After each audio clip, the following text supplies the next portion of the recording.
আজকের কাজ কিছু তোমাদেরকে শেয়ার করি। একসাথে আমার দুটো ক্লায়েন্ট এসেছিলো। ফার্স্ট ক্লায়েন্টের ছবিটা তোমাদেরকে দেখাচ্ছি, যেটা বিফোর ছবি নিয়েছিলাম। চুলের কন্ডিশনটা এরকম ছিল। তো আফটার কাজ করার পরে রেজাল্টটা খুব সুন্দর এসেছে, দারুণ এসেছে। অ্যাকচুয়ালি কী বলো তো, তোমরা অনেক এক্সপেকটেশন নিয়ে বা সবের চুল দেখে এটা বলো যে ম্যাম বা রিঙ্কি দিয়ে আমাকে এরকম রেজাল্টটা আনতে হবে বা আমাকে এই রেজাল্টটা দাও। দেখো, আমরা চেষ্টা করি 100% আগের যে রেজাল্টটা দিয়েছি তার থেকে বেটার তোমাদেরকে দেওয়া। কিন্তু তোমার যদি চুলের কন্ডিশন ঠিক না থাকে, চুলকে হয়তো কোনোভাবে শ্যাম্পু ঠিক মতো করোনি, কন্ডিশনার দাওনি, সেরকম না, তখন চুলে সেই যে লুকটা আনাটা সেটা আমাদের চাপের হয়ে যায়। সেকেন্ড যে ক্লায়েন্টটা ছিল, বাস্তবে চুলের অবস্থা প্রচুরই খারাপ ছিল।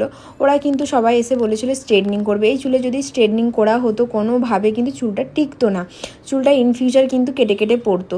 তো আমি ওদেরকে একটা প্রোটিন মানে কেরাস স্মুথনিংটা ট্রিট করতে বলেছিলাম, যে এটা তোমরা চুলের মধ্যে করো, এটা তোমাদের চুলটা মানে হেলদিও থাকবে, চুল গজাবে, ইভেন ইন ফিউচার কোনো ক্ষতি হবে না। তো ওরা এই চুলের আমার প্রসেস করতে, মানে আমরা স্টার্টিং করেছিলাম 3টে বাজতে 10 মিনিট বাকি, কমপ্লিট হয়েছে 9টা বাজতে 10 মিনিট বাকি এরকম। এটা হলো ফুল লুক। আমরা তো আমাদের দিক দিয়ে চেষ্টা করি বেটার রেজাল্ট দেওয়ার। অবশ্যই তোমরা ঠিক মতো কেয়ার করো চুলে, আমরা আরও বেটার রেজাল্ট দিতে পারবো।